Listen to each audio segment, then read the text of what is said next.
Advancing productivity through innovation, modernization, and expansion is the theme for this year's Guyexpo, which was formally launched on June 14 at the Guyana International Convention Center at Liliendal. The event, which is intended to showcase locally made goods and services, can only become more competitive if all stakeholders do what is needed to ensure this eventuality. It is important that our producers must be constantly aware of international standards and that always strive to reach those standards. And I'm looking forward to the day when we will not only reach those standards, but also be in a position to set standards for the international community. The head of state added that Ghana has moved from being a heavily indebted poor country to a lower middle income developing rating, and despite this advancement, all, he said, must aspire to go even further. We must constantly develop not only our technique, but we must constantly focus on developing our human resources, the human capital that will help to take us into the direction that we have to go, that we don't have another choice. And that is why we have been focusing a lot at the level of the government.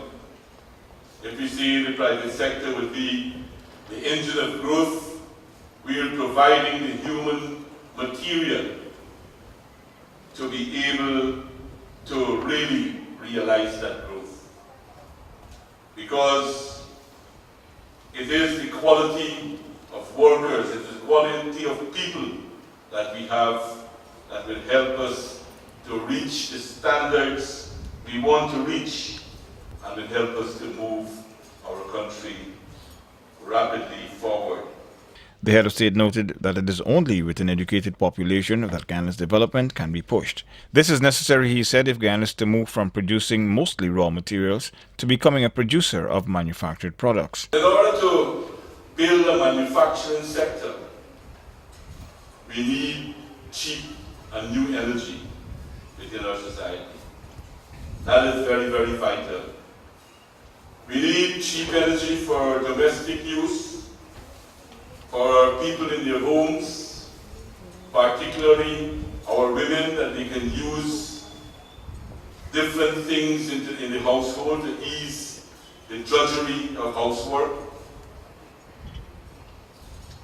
And we need cheap electricity in the business community to encourage expansion, to encourage job creation, to encourage development. And that is why this government has been spending a lot of money to build the capacity and improve the capacity of the GPL, to make it strong and to make it, we have to get it ready anyhow to accept hydroelectricity very soon, strengthen all the technical aspect and the managerial aspect of that. A call was made by the President for all stakeholders to support the completion of the transformative projects such as the Amalia Falls Hydro Project and the CGI Expansion Project, which will benefit all Guyanese. Everything lies within us. And I, as I've said before on other occasions, I'm ready to sit down to work with all those.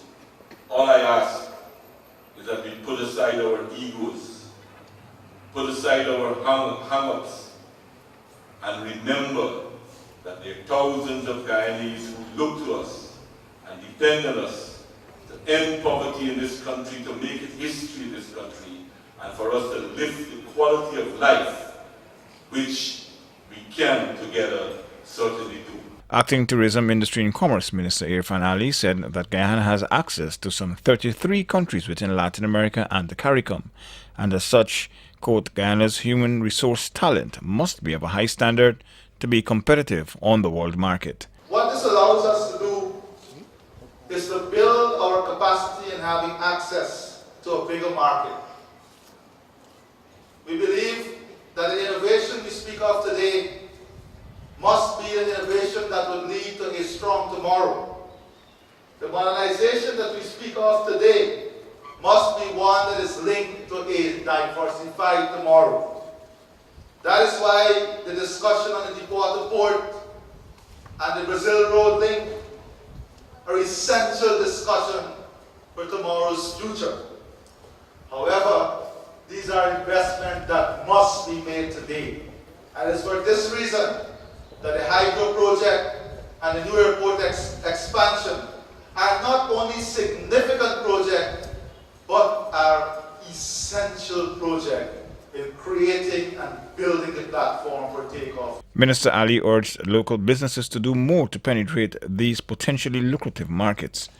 We still have over $2.5 billion US dollars in unexplored export potentials for CARICOM, especially Cuba. And here is where the private sector would have to reassess its target market. We have more than $2.5 billion US dollar in export trade available, still available in CARICOM, and a lot of that resides in Cuba.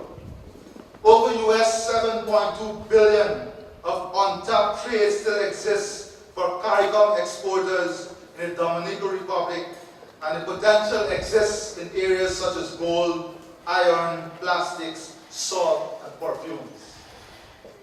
Almost $8 billion US dollars in untapped export business exists in Costa Rica for CARICOM exporters.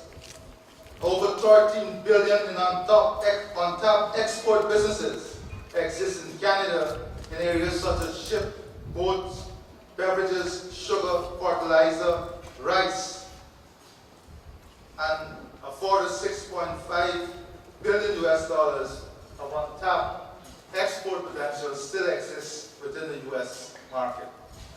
All of this forms the potential base for a manufacturing sector. In that regard, it's intended that we will showcase our goods and services that could be sourced from Guyana. We want to explore prospects for the acquisition of inputs from overseas suppliers that would add value to and expand our production capacities and improve our own efficiencies. We would like to pursue opportunities for business partnerships between and among Guyanese, regional and international producers and service providers, primarily for the export market. And obviously we'll be investigating possibilities associated with the numerous potential existing Guyana for foreign direct investment, primarily in those sectors listed here on them, as well as the emerging sectors, which is well known in response to government's own economic policy initiatives. The Guyana Manufacturing and Services Association is partnering with the Ministry of Trade, Industry and Commerce to host the event.